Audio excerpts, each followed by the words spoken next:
मुझे एक सेट ले गए, मुझे ले आकर वो बोले कि तुम्हारी राबिया का मर्डर हो गया है।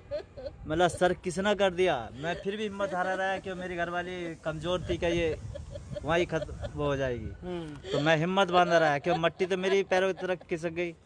मैं बोला जी किसने करा, आप ये बताओ। कि निजामुद्दीन ने करा। बोला वो कहाँ है? क्या जी वो तो दिल्ली की चौकी में सिलेंडर हो गया है। क्या ऐसा करो तुम इस घरवाली को छोड़िए। फिर मैं घर ले आया और उन्होंने कहा कि 2-3 आदमियों को लेकर आ जाओ। तो मैं अपने मकान मालिक को ले गया, एक और है किराएदार, उन्हें लेकर गया। हम तो एक बड़े लड़के को लेकर फिर हम वहीं गए। हम वहीं थाने गए। थाने जाकर फिर तो वो लिखत पढ़त होती रही। मैं तो अब मेरा तो हाथ पैर काम करने बंद हो गए। पूछताछ फिर मेरे मालिक से हुई। बॉडी किस कंडीशन में पाई? देखो जी बॉडी तो हमें यहाँ दिखाई नहीं, उन्होंने तो उठाकर वहीं भेज दिया सरकारी अस्पताल में फरीदाबाद। हाँ पोस्टमार्टम के लिए। हमें तो बॉडी पोस्टमार्टम करा दिया गया और फिर उसके बाद पोस्टमार्टम के राबिया को कब तदफीन किया गया? मदफून 2 घंटे के अंदर अंदर उन्होंने पोस्टमार्टम करा कर 27 तारीख को ही आपने दफना दिया? हाँ जी। कहाँ ले जाकर? उसका जब लड़के ने देखा वहाँ ट्रे में तो उसकी गर्दन कट हुई थी, चाकू लगे हुए थे। बाकी तो जब पोस्टमार्टम हो गया तो जिस्म दिखना बंद हो गया। फिर जब हम घर लेकर गए, यहाँ लेकर आया, यहाँ से बच्चों को लेकर मैं घर गया। और जब उन्हें नहलाना चले, जब गुस्ल कराया, हाँ जब नहलाने चले तो जो नहलाने वाली थी उसे देख के एकदम चक्कर खा गई। वो उसे जाफ आ गया। ऐसे हालात होती कि शर्म में शर्म क्या, उसकी एक छाती गायब थी। पेशाब की जगह पे भी चाकू लगा हुआ, लैट्रिन की जगह भी चाकू लगा हुआ, बलात्कार भी किया और उसका बलात्कार भी किया गया। पेट में पीछे से गोश्त ऐसा निकाला गया जैसे उसको खाया गया है। गोश्त नहीं था, चाकू हाथों में जब थे चाकू ना लगे हुए थे। इतना गोश्त नहीं था। तो जो देख रहा था उसे जाप आ रही थी तो वो नहाना भी बंद कर दिया था। जो गुस्ल कराने आई वो भी इतना बुरा हाल उसका हुआ देखा।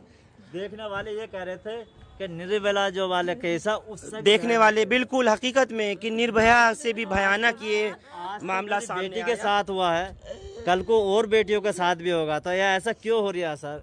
जो लड़की के माँ बाप हैं, इनके पड़ोस में रहने वाली एक पड़ोसी हैं आंटी, उनसे भी बात करना चाहता हूँ। क्या नाम है आपका? मेरा नाम शिवानी चौहान है जी। और मैं इन बच्चों को बहुत टाइम से जानती हूँ, राबिया वगैरह राबिया को, और इनके मतलब चारों बच्चों को छोटेपन से देखा हुआ है। हाँ। और ऐसा देख के हम लोग भी धक्का खा गए कि ये क्या हो गया इसके साथ।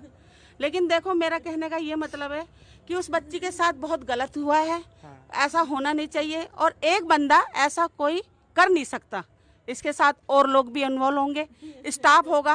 मतलब उस सिविल डिफेंस में काम करने वाले और हाँ लड़कियां, मतलब सिविल ड्रेस उन्होंने छुपाया। जी आपको लग रहा है? जी सिविल ड्रेस में काम करने वाली लड़की के साथ ऐसा हो गया और उनके स्टाफ की लड़कियां बार बार यही कह रही है रिकॉर्डिंग पे नहीं है, रिकॉर्डिंग में, इसका मतलब अंदर कुछ झोल है। इसको हमें सीबीआई जांच चाहिए, हमें लड़की के लिए इंसाफ चाहिए। और जब तक हमें इंसाफ नहीं मिलेगा हम ऐसे ही दरवाजे खटखटाते रहेंगे सबके। कैसी थी राबिया? कुछ आप पड़ोस में रहती है? राबिया बहुत अच्छी बेटी थी। वो ड्रेस में जाती थी, अपने पूरा हिजाब में जाती थी। उसकी मम्मी बाहर तक छोड़ के आया करती थी। लेकिन हमने कभी उस लड़की को गलत नहीं देखा। ये हुआ बहुत गलत है। इंसाफ चाहिए हमें, सीबीआई जांच चाहिए हमें। आप लोग भी हमारा साथ दें। और ये सब बड़े नारे देते हैं लोग, बेटी बचाओ, हम तो बेटी दूसरों पढ़ाओ। के क्या है ये लिए सब? दूसरों के लिए खड़े होते हैं। आज हमारी गली में, हमारे पड़ोस में हमारी बच्ची के साथ ऐसा हुआ, ये हम चुप नहीं बैठेंगे। हमें इंसाफ चाहिए। और आप लोग, हम जितने भी लोग हमें लाइव देख रहे हैं, प्लीज आप लोगों से हाथ जोड़ के इन गरीब माँ बाप के तरफ देख के थोड़ा सा, बड़ी मेहनत से इस बच्ची को पाला है। घर घर में झाड़ू पोछे बर्तन करके पढ़ाया लिखाया। जो देखने वाला ये कह रहे थे निर्मला भी कम है जिस तरीके से इसे चाकू मार दिया गया। जो देखने वाले थे देखने वाले ये कह रहे थे कि ऐसा भयानक केस तो अभी हुआ ही नहीं है। हुआ तो बहुत, पर ऐसा नहीं हुआ कभी जिस तरीके से बोटी करके करा गया चाकू से। जिस तरह से निर्मम हत्या की गई है, वाकई बहुत दिल दुखाने वाला है ये मामला। और मैंने पर्सनल शरीर के साथ अंग भंग किया गया, उसकी एक चेस्ट गायब करी गई, ऐसे ऐसी जगह में चाकू मारा गया। अरे बदला ही लेना था, लड़ाई ही करनी थी, कोई रंजिश उठानी थी तो उसको ड्यूटी से हटवा देते, नौकरी से छुड़वा देते। जान से क्यों ले लिया उसको? उसको इंसाफ दिलाओ। सबसे हाथ जोड़ के रिक्वेस्ट है कि उसका साथ दो सब लोग। अभी ज्यादा दिन की बच्ची नहीं है, 20-21 साल की बच्ची है बस। वो अभी सिविल डिफेंस में गए हुए भी कोई ज्यादा टाइम नहीं 3 महीने हुए हैं, 3 महीने हुए हैं उसको बस।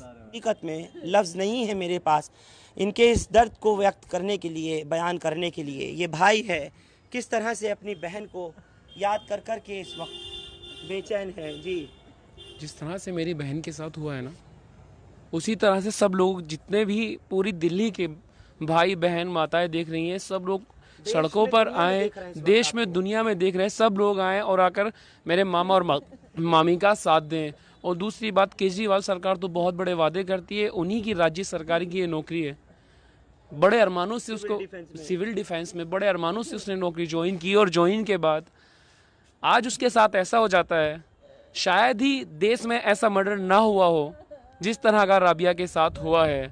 केजरीवाल सरकार से भी मेरा अनुरोध है, और मैं यही कहूँगा कि हमारी बहन को इंसाफ मिलना चाहिए, मामा को इंसाफ मिलना चाहिए, मामी को इंसाफ मिलना चाहिए, और दरिंदों को इस तरह की सज़ा मिलनी चाहिए ताकि आगे किसी भी बहन बेटी के साथ ऐसा ना हो।